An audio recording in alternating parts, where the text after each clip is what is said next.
Hi, my name is Carrie Broom, and this is a presentation that I've made to explain the differences between hydrophilic versus hydrophobic. So what does hydrophilic mean? Hydrophilic is an adjective meaning to have a strong affinity for water.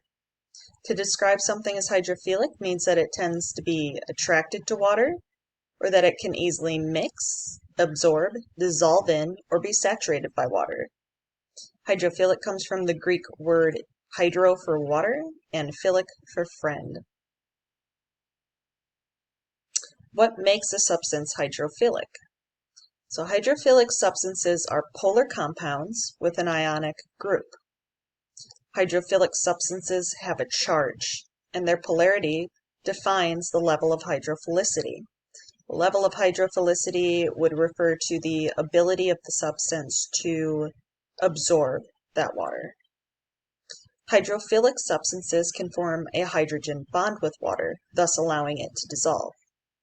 So when the molecules of the hydrophilic substance come in contact with the water, because it has the hydrogen bond, they attach to each other, and that's what allows that item to dissolve.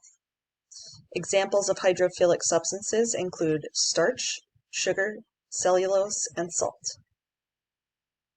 So what does hydrophobic mean? Hydrophobic is an adjective meaning to have little or no affinity for water. To describe something as hydrophobic means that it tends to repel or not absorb water, and it is not soluble in water. Hydrophobic comes from the Greek word hydro for water and phobic for fear. What makes a substance hydrophobic? Hydrophobic substances are nonpolar compounds. Hydrophobic substances have no charge, thus providing no surface for the water molecules to adhere to.